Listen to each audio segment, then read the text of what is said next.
Welcome back, listener. Let's continue with the next chapter of 50 Shades of Grey by E.L. James, chapter 4. Kiss me, damn it. I implore him, but I can't move. I am paralyzed with a strange, unfamiliar need, completely captivated by him. I am staring at Christian Grey's mouth, mesmerized, and he is looking down at me, his gaze hooded, his eyes darkening. He is breathing harder than usual, and I have stopped breathing altogether. I am in your arms. Kiss me, please. He closes his eyes, takes a deep breath, and gives me a small shake of his head as if in answer to my silent question. When he opens his eyes again, it's with some new purpose, a steely resolve. Anastasia, you should steer clear of me. I am not the man for you, he whispers. What? Where is this coming from? Surely I should be the judge of that. I frown, and my head swims with rejection. Breathe, Anastasia, breathe. I am going to stand up and let you go, he says quietly, and he gently pushes me away. Adrenaline has spiked through my body from the near miss with the cyclist or the heady proximity to Christian, leaving me wired and weak. No, my psyche screams as he pulls away, leaving me bereft. He has his hands on my shoulders, holding me at arm's length, carefully watching my reactions. And the only thing I can think is that I wanted to be kissed, made it pretty damned obvious, and he didn't do it. He doesn't want me. He really doesn't want me. I have royally screwed up the coffee morning. I've got this, I breathe, finding my voice. Thank you, I mutter, awash with humiliation. How could I have misread the situation between us so utterly? I need to get away from him. For what? He frowns. He hasn't taken his hands off me. For saving me, I whisper. That idiot was riding the wrong way. I am glad I was here. I shudder to think what could have happened to you. Do you want to come and sit down in the hotel for a moment? He releases me, his hands by his sides, and I am standing in front of him, feeling like a fool. With a shake, I clear my head. I just want to go. All my vague, unarticulated hopes have been dashed. He doesn't want me. What was I thinking? I scold myself. What would Christian Grey want with you? My subconscious mocks me. I wrap my arms around myself and turn to face the road and note with relief that the green man has appeared. I quickly make my way across, conscious that Grey is behind me. Outside the hotel, I turn briefly to face him but cannot look him in the eye. Thanks for the tea and doing the photo shoot, I murmur. Anastasia, He stops, and the anguish in his voice demands my attention, so I peer unwillingly up at him. His grey eyes are bleak as he runs his hand through his hair. He looks torn, frustrated, his expression stark. All his careful control has evaporated. What, Christian? I snap irritably after he says, Nothing. I just want to go. I need to take my fragile, wounded pride away and somehow nurse it back to health. Good luck with your exams, he murmurs. Huh? This is why he looks so desolate? This is the big send-off? Just to wish me luck in my exams? Thanks. I can't disguise the sarcasm in my voice. Goodbye, Mr. Grey. I turn on my heel, vaguely amazed that I don't trip, and without giving him a second glance, I disappear down the sidewalk towards the underground garage. Once underneath the dark, cold concrete of the garage with its bleak fluorescent light, I lean against the wall and put my head in my hands. What was I thinking? Unbidden and unwelcome tears pool in my eyes. Why am I crying? I sink to the ground, angry at myself for this senseless reaction. Drawing up my knees, I fold in on myself. I want to make myself as small as possible. Perhaps this nonsensical pain will be smaller the smaller I am. Placing my head on my knee, I let the irritational tears fall unrestrained. I am crying over the loss of something I never had. How ridiculous. Mourning something that never was, my dashed hopes, my dashed dreams, and my soared expectations.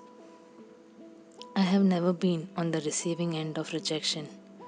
Okay, so I was always one of the last to be picked for basketball or volleyball, but I understood that running and doing something else at the same time, like bouncing or throwing a ball, is not my thing. I am a serious liability in any sporting field. Romantically, though, I have never put myself out there, ever. A lifetime of insecurity. I am too pale, too skinny, too scuffy, uncoordinated. My long list of faults goes on. So I have always been the one to rebuff any would be admirers. There was that guy in my chemistry class who liked me, but no one has ever sparked my interest. No one except Christian Damn Grey. Maybe I should be kinder to the likes of Paul Clayton and Jose Rodriguez, though I'm sure neither of them has been found sobbing alone in dark places. Perhaps I just need a good cry. Stop. Stop now. My subconscious is metaphorically screaming at me, arms folded, leaning on one leg and tapping her foot in frustration. Get in the car, go home, do your studying. Forget about him now and stop all this self pitying, wallowing crap. I take a deep, steadying breath and stand up. Get it together, Steele. I head for Kate's car, wiping the tears off my face as I do. I will not think of him again. I can just chalk this incident up to experience and concentrate on my exams. Kate is sitting at the dining table at her laptop when I arrive. Her welcoming smile fades when he sees me. Anna, what's wrong? Oh no, not the Catherine Kavanagh Inquisition. I shake my head in a back of now Kavanagh way, but I might as well be dealing with a blind, deaf mute. You have been crying. She has an exceptional gift for stating the damned obvious sometimes. What did that bastard do to you? She growls, and her face, geez, she's scary. Nothing, Kate. That's actually the problem. The thought brings a wry smile to my face. Then why have you been crying? You never cry, she says, her voice softening. She stands, her green eyes brimming with concern. She puts her arm around me and hugs me. I need to say something just to get her to back off. I was nearly knocked over by a cyclist. It's the best thing that I can do, but it distracts her momentarily from him. Geez, Anna, are you okay? Were you hurt? She holds me at arm's length and does a quick visual checkup on me. No, Christian saved me, I whisper. But I was quite shaken. I'm not surprised. How was coffee? I know you hate coffee. I had tea. It was fine. Nothing to report really. I don't know why he asked me. He likes you, Anna. She drops her arms. Not anymore. I won't be seeing him again. Yes, I managed to sound matter of fact. Oh, damn it. She's intrigued. I head into the kitchen so that she can't see my face. Yeah, he's a little out of my league, Kate. I say as dryly I can manage. What do you mean? Oh, Kate, it's obvious. I whir around and face her as she stands in the kitchen doorway. Not to me, she says. Okay, he has got more money than you, but then he has more money than most people in America. Kate, he is. I shrug. Anna, for heaven's sake, how many times do I have to tell you? You are a total babe. She interrupts me. Oh no, she's off on this tirade again. Kate, please, I need to study. I cut her short. She frowns. Do you want to see the article? It's finished. Joe's took some great pictures. Do I need a visual reminder of the beautiful Christian I don't want you, Gray? Sure. I magic a smile on my face and stroll over to the laptop. And there he is, staring at me in black and white, staring at me and finding me lacking. I pretend to read the article, all the time meeting his steady grey gaze, searching the photo for some clue as to why he is not the man for me. His own words to me, and it's suddenly, blindingly obvious. He is too gloriously good looking. We are poles apart and from two very different worlds. I have a vision of myself as Icarus flying too close to the sun and crashing and burning as a result. His words make sense. He is not the man for me. This is what he meant, and it makes his rejection easier to accept. Almost. I can live with this. I understand. Very good, Kate. I manage. I'm going to study. I'm not going to think about him again for now. I vow to myself, and opening my course notes, I start to read. It's only when I am in bed trying to sleep that I allow my thoughts to drift through my strange morning. I keep coming back to the I don't do the girlfriend thing quote, and I'm angry that I didn't pounce on this information sooner, before I was in his arms, mentally begging him with every fiber of my being to kiss me. He had said it there and then. He didn't want me as a girlfriend. I turn onto my side. Idly, I wonder if perhaps he is celibate. I close my eyes and begin to drift. Maybe he is saving himself. Well, not for you. My sleepy subconscious has a final swipe at me before unleashing itself on my dreams.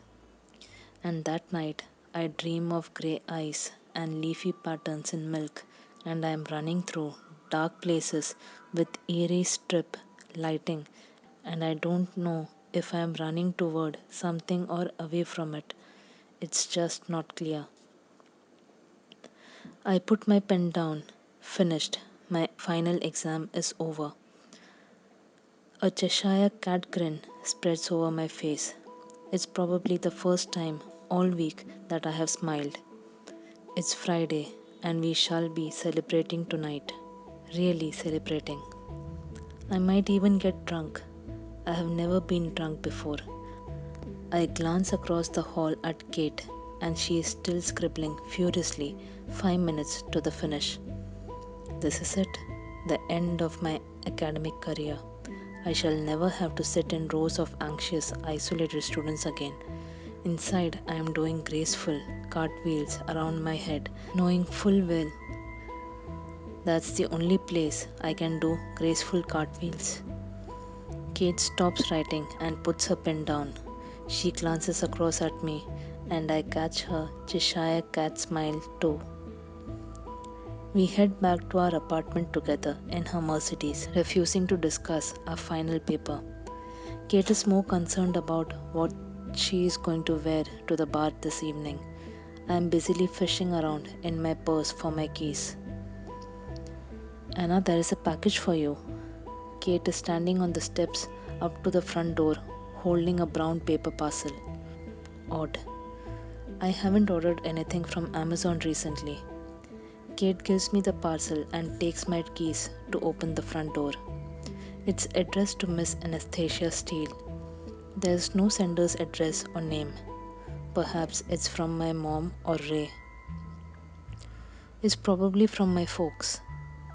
Open it. Kate is excited as she heads into the kitchen for our exams are finished. Hooray, champagne. I open the parcel and inside I find a half leather box containing three seemingly identical old cloth covered books in mint condition and a plain white card. Written on one side in black ink in neat cursive handwriting is, "Why didn't you tell me there was danger? Why didn't you warn me?" Ladies know what to guard against because they read novels that tell them of these tricks.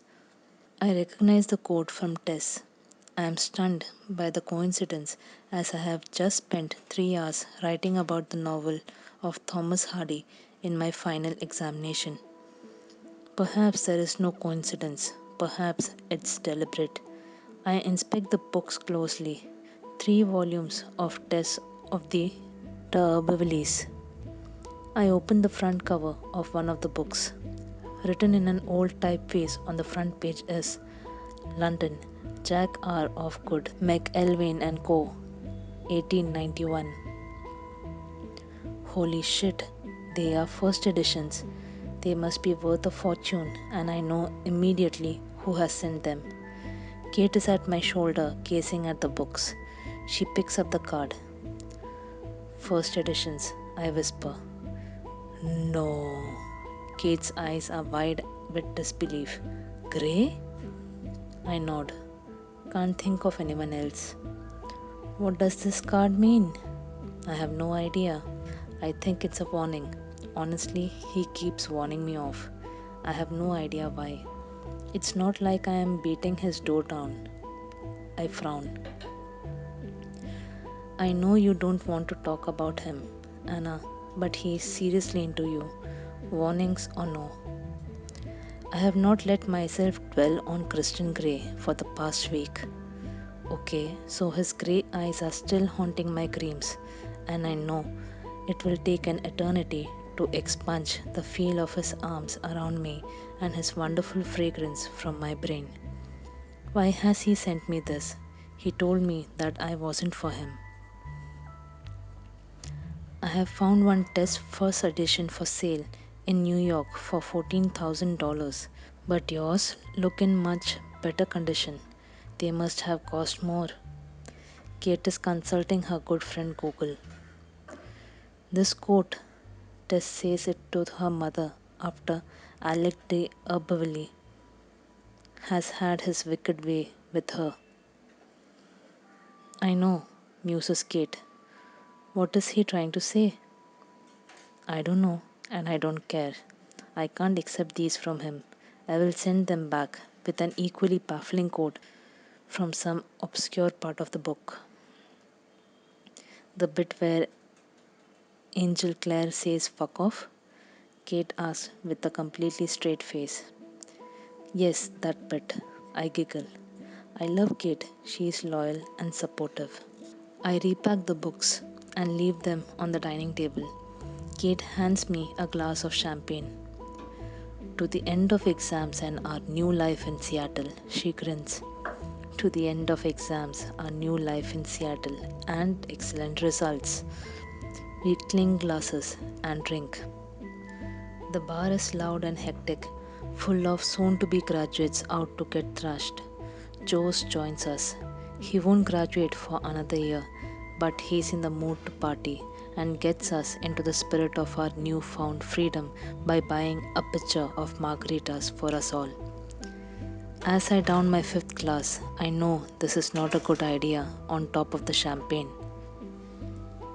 "So what now, Anna?" Joe shouts at me over the noise. "Kate and I are moving to Seattle. Kate's parents have brought a condo there for her." "Dios mío, how the other half live? But you will be back for my show?" "Of course, Jose. I wouldn't miss it for the world." I smile and he puts his arm around my waist and pulls me closer. "It means a lot to me that you will be there, Anna," he whispers in my ear. "Another margarita?" "Joe's Louis Rodriguez. Are you trying to get me drunk? Because I think it's working." I giggle. I think I would better have a beer. I will go get us a pitcher. More drink, Anna? Kate bellows. Kate has the constitution of an ox.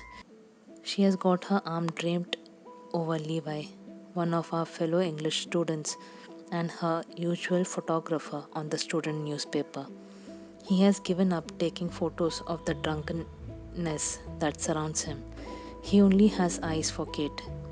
She is all tiny camisole, tight jeans, and high heels, hair piled high with tendrils hanging down softly around her face. Her usual stunning self. Me, I am more of a Converse and t shirt kind of girl, but I am wearing my most flattering jeans. I move out of Joe's hold and get up from our table. Oh, head spin. I have to grab the back of the chair. Tequila based cocktails are not a good idea.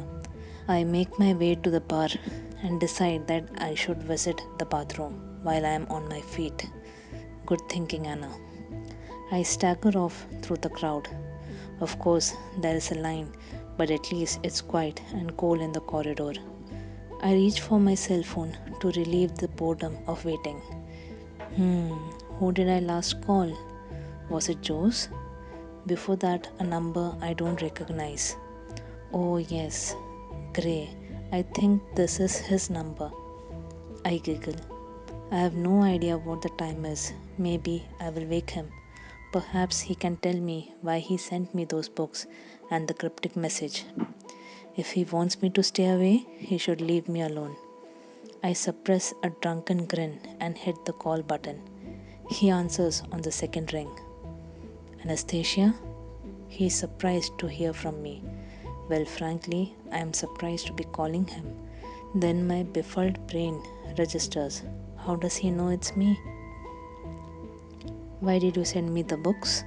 I slur at him. Anastasia, are you okay? You sound strange. His voice is filled with concern. I'm not the strange one, you are. There, that told him, my courage fueled by alcohol. Anastasia, have you been drinking? What's it to you? I am curious. Where are you? In a bar. Which bar? He sounded exasperated. A bar in Portland. How are you getting home? I will find a way. This conversation is not going how I expected. Which bar are you in? Why did you send me the books, Christian? Anastasia, where are you? Tell me now. His tone is so dictatorial, his usual control freak. I imagine him as an old time movie director wearing jodhpurs, holding an old fashioned megaphone and a riding crop. The image makes me laugh out loud. You are so domineering, I giggle. Anna, so help me, where the fuck are you? Kristen Gray is swearing at me. I giggle again. I am in Portland, a long way from Seattle. Where in Portland? Good night, Christian. Anna. I hang up. Ha! Though he didn't tell me about the books, I frowned. Mission not accomplished. I am really quite drunk. My head swims uncomfortably as I shuffle with the line. Well, the object of the exercise was to get drunk. I have succeeded. This is what it's like, probably not an experience to be repeated. The line has moved, and it's now my turn. I stare blankly at the poster on the back of the toilet door that extols the virtues of safe sex. Holy crap, did I just call Christian Grey? Shit. My phone rings and it makes me jump. I yelp in surprise. Hi, I blit timidly into the phone. I hadn't reckoned on this. I'm coming to get you, he says and hangs up. Only Christian Grey. could sound so calm and so threatening at the same time. Holy crap! I pull my jeans up. My heart is thumping. Coming to get me? Oh no, I'm going to be sick. No, I'm fine. Hang on. He's just messing with my head. I didn't tell him where I was. He can't find me here. Besides, it will take him hours to get here from Seattle, and we will be long gone by then. I wash my hands and check my face in the mirror. I look flushed and slightly unfocused. Tequila. I wait at the bar for what feels like an eternity for the pitcher of beer and eventually I return to the table. You have been gone so long, Kate scolds me. Where were you? I was in line for the restroom. Jose and Levi are having some heated debate about our local baseball team. Jose pauses in his tirade to pour us all beers and I take a long sip. Kate, I think I would better step outside and get some fresh air. Anna, you're such a lightweight. I will be 5 minutes. I make my way through the crowd again. I am beginning to feel nauseated. My head is spinning uncomfortably and I am a little unsteady on my feet. More unsteady than usual. Drinking in the cool evening air in the parking lot makes me realize how drunk I am.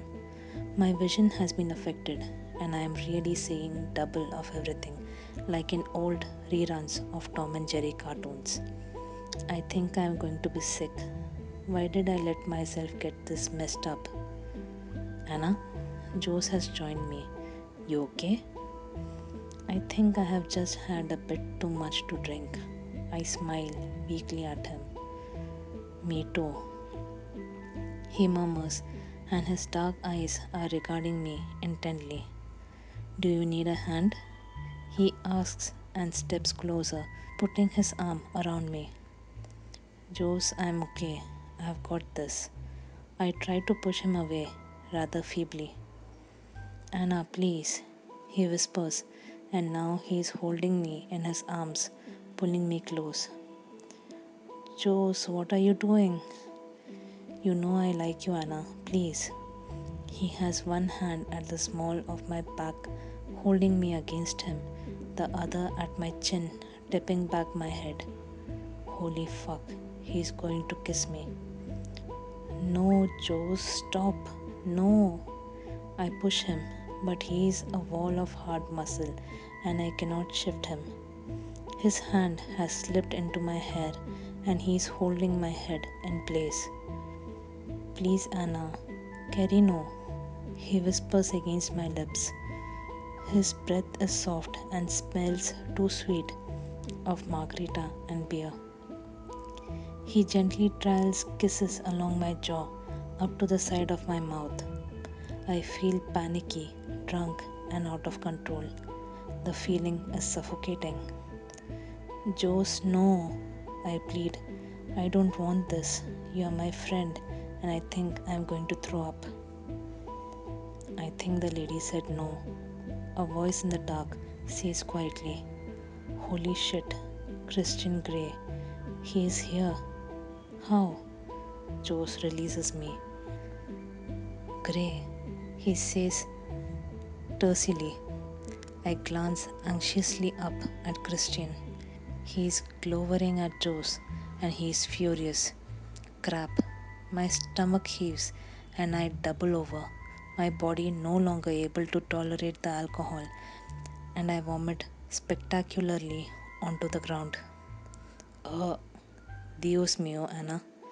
Jose jumps back in disgust.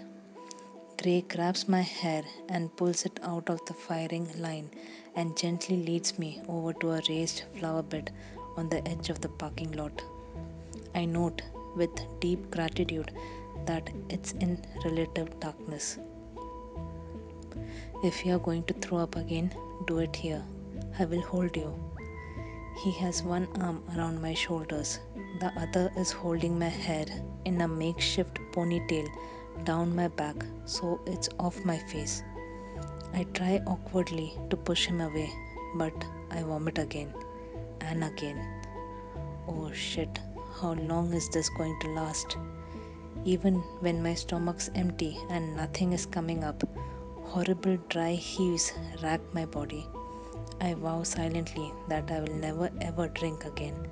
This is just too appalling for words. Finally, it stops. My hands are resting on the brick wall of the flower bed, barely holding me up. Vomiting profusely is exhausting. Gray takes his hand off me and passes me a handkerchief. Only he would have a monogrammed, freshly laundered linen handkerchief. CTG. I didn't know you could still buy these. Vaguely, I wonder what the T stands for as I wipe my mouth. I cannot bring myself to look at him. I swam with shame, disgusted with myself. I want to be swallowed up by the azaleas in the flower bed and be anywhere but here. Juice is still hovering by the entrance to the bar, watching us. I groan and put my head in my hands. This has to be the single worst moment of my life. My head is still swimming as I try to remember a worse one, and I can only come up with Christian's rejection. And this is so many shades darker in terms of humiliation. I risk a peek at him. He is staring down at me, his face composed, giving nothing away. Turning, I glance at Jose, who looks pretty shamefaced himself and, like me, intimidated by Grey. I glare at him. I have a few choice words for my so called friend, none of which I can repeat in front of Christian Grey, CEO. Anna, who are you kidding? He has just seen you hurl all over the ground and into the local flora. There is no disguising your lack of ladylike behavior. I will see you inside, Jose mutters, but we both ignore him and he slinks off back into the building. I am on my own with Grey. Double crap. What should I say to him? Apologize for the phone call. I am sorry, I mutter, staring at the handkerchief which I am furiously worrying with my fingers. It's so soft. What are you sorry for, Anastasia? Damn it, he wants his damned pound of flesh. The phone call mainly, being sick. Oh, the list is endless. I murmur, feeling my skin coloring up. Please, please, can I die now? We have all been here, perhaps not quite as dramatically as you, he says dryly. It's about knowing your limits, Anastasia. I mean, I am all for pushing limits, but really, this is beyond the pale. Do you make a habit of this kind of behavior? My head buzzes with excess alcohol and irritation. What the hell has it got to do with him? I didn't invite him here. He sounds like a middle aged man, scolding me like an errant child. Part of me wants to say that if I want to get drunk every night like this, then it's my decision and nothing to do with him. But I am not brave enough. Not now that I have thrown up in front of him. Why is he still standing there? No, I say contrarily. I have never been drugged before, and right now I have no desire to ever be again. I just don't understand why he is here. I begin to feel faint. He notices my dizziness and grabs me before I fall and hoists me into his arms, holding me close to his chest like a child. Come on, I will take you home, he murmurs. I need to tell Kate. I am in his arms again. My brother can tell her. What? My brother Elliot is talking to Miss Kavanagh. Oh, I don't understand. He was with me when you phoned. In Seattle? I am confused. No, I am staying at the Hitman. Still? Why? How did you find me? I tracked your cell phone, Anastasia. Oh, of course he did. How is that possible? Is it legal? Stalker. My subconscious whispers at me through the cloud of tequila that's still floating in my brain. But somehow, because it's him, I don't mind. Do you have a jacket or a purse? Yes. I came with both. Christian, please, I need to tell Kate. She will worry. His mouth presses into a hard line and he sighs heavily. If you must. He sets me down and taking my hand leads me back into the bar. I feel weak, still drunk, embarrassed, exhausted, mortified, and on some strange level, absolutely off the charts thrilled. He's clutching my hand, such a confusing array of emotions. I will need at least a week to process them all. It's noisy, crowded, and the music has started, so there is a large crowd on the dance floor. Kate is not at our table, and Joe's has disappeared. Levi looks lost and forlorn on his own. Where is Kate? I shout at Levi about the noise. My head is beginning to pound in time to the thumping bass line of the music. Dancing? Levi shouts, and I can tell he's mad. He's eyeing Christian suspiciously. I struggle into my black jacket and place my small shoulder bag over my head so it sits at my hip. I am ready to go once I have seen Kate. I touch Christian's arm and lean up and shout in his ear. She's on the dance floor, brushing his hair with my nose, smelling his clean, fresh smell. All those forbidden, unfamiliar feelings that I have tried to deny surface and run amok through my drained body. I flush, and somewhere deep, deep down my muscles clench deliciously. He rolls his eyes at me and takes my hand again and leads me to the bar. He has served immediately, no waiting for Mr. Control Freak Grey. Does everything come so easily to him? I can't hear what he orders. He hands me a very large glass of iced water. Drink. He shouts his order at me. The moving lights are twisting and turning in time to the music, casting strange colored light and shadows all over the bar and the clientele. He is alternately green, blue, white, and a demonic red. He is watching me intently. I take a tentative sip. All of it, he shouts.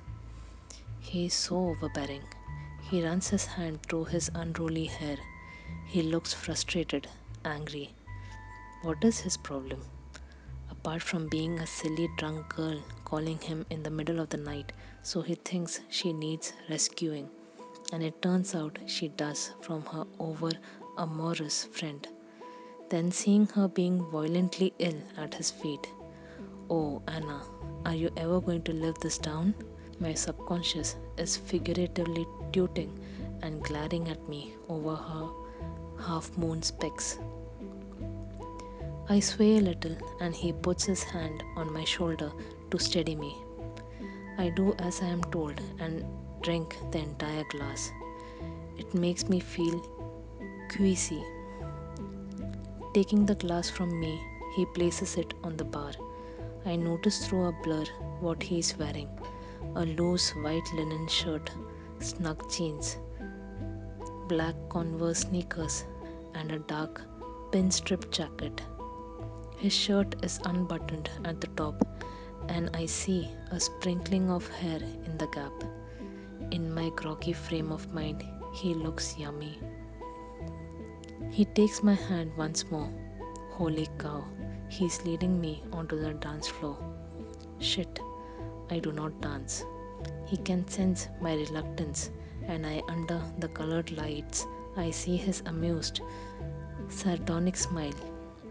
He gives my hand a sharp tug, and I am in his arms again, and he starts to move, taking me with him. Boy, he can dance, and I can't believe that I am following him step for step. Maybe it's because I am drunk that I can keep up. He's holding me tight against him, his body against mine. If he wasn't clutching me so tightly, I'm sure I would swoon at his feet. In the back of my mind, my mother's often recited warning comes to me: never trust a man who can dance. He moves us through the crowded throng of dancers to the other side of the dance floor, and we are beside Kate and Elliot, Christian's brother. The music is pounding away, loud and leery, outside and inside my head. Oh no, Kate is making her moves. She's dancing her ass off, and she only ever does that if she likes someone, really likes someone. It means there will be three of us for breakfast tomorrow morning. Kate.